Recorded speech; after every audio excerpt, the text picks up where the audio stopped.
పిడుగు పడితే పచ్చని చెట్టైనా భగ్గుమంటుంది. కొండ కూడా రెండుగా బద్దలవుతుంది.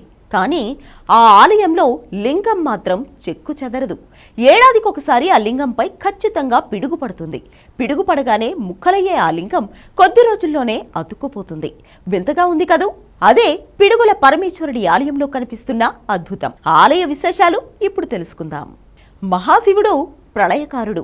ఆయన కన్నెర్ర చేస్తే విలయమే, తాండవం చేస్తే 14 భువనాలు గడగడలాడాల్సిందే, ఆకాశం ఉరిమి పిడుగు పడాల్సిందే. అలాంటి పరమశివుడిపై ప్రతి ఏడాది గురి చూసినట్టు పడుతోంది పిడుగు.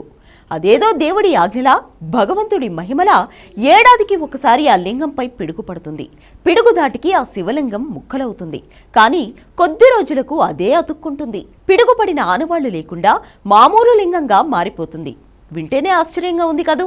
1 కాదు 2 కాదు, కొన్నేళ్లుగా ఆ ఆలయంలో ఈ అద్భుతం జరుగుతోంది.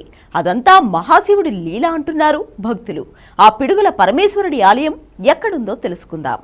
హిమాచల్ ప్రదేశ్లో ఉంది ఈ అద్భుత మహిమాన్విత ఆలయం. కులు నుంచి 22 కిలోమీటర్ల దూరంలో ఉంది. ఆ ఆలయం పేరు బిజిలీ మహాదేవ్. హిమగిరిలో ప్రకృతి అందాల మధ్య కొలువైన ఈ ఆధ్యాత్మిక క్షేత్రానికి వెళ్లాలంటే 3 కిలోమీటర్లు ట్రెక్కింగ్ చేయాలి. ఆ ట్రెక్కింగ్ కూడా చాలా ఆహ్లాదకరంగా ఉంటుంది.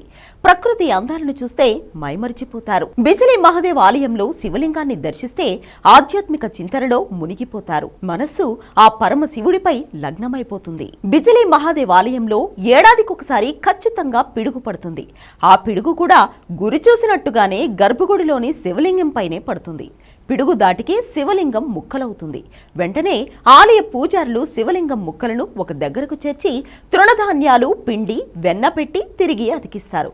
కొద్ది రోజుల తర్వాత ఆ శివలింగం మామూలుగా అంటే పూర్వ రూపంలోకి మారిపోతుంది. పగుళ్ల ఆనవాళ్లు కూడా కనిపించవు. పిడుగు పడితే విరిగిపోయిన లింగం ఇదేనా అనేంత ఆశ్చర్యం కలుగుతుంది. అందుకే ఇక్కడ శివయ్యను పిడుగుల పరమేశ్వరుడిగా పిలుస్తారు భక్తులు. ఈ శివలింగంపై ప్రతి ఏడాది పిడుగు పడడంతో మళ్లీ అతుక్కుని యథావిధిగా దర్శనమివ్వడం జరుగుతుంది.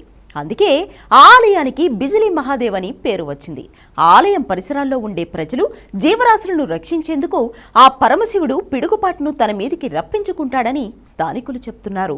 పిడుగుపడి విరిగిపోయిన శివలింగం మళ్లీ అతుక్కోవడం, పగుళ్లు కూడా కనిపించకపోవడం వింతగా ఉంది. అది తెలిసి చాలా మంది శాస్త్రవేత్తలు దీని వెనుకున్న రహస్యం కనుక్కోవాలని ప్రయత్నించారు. కానీ ఫలితం దక్కలేదు.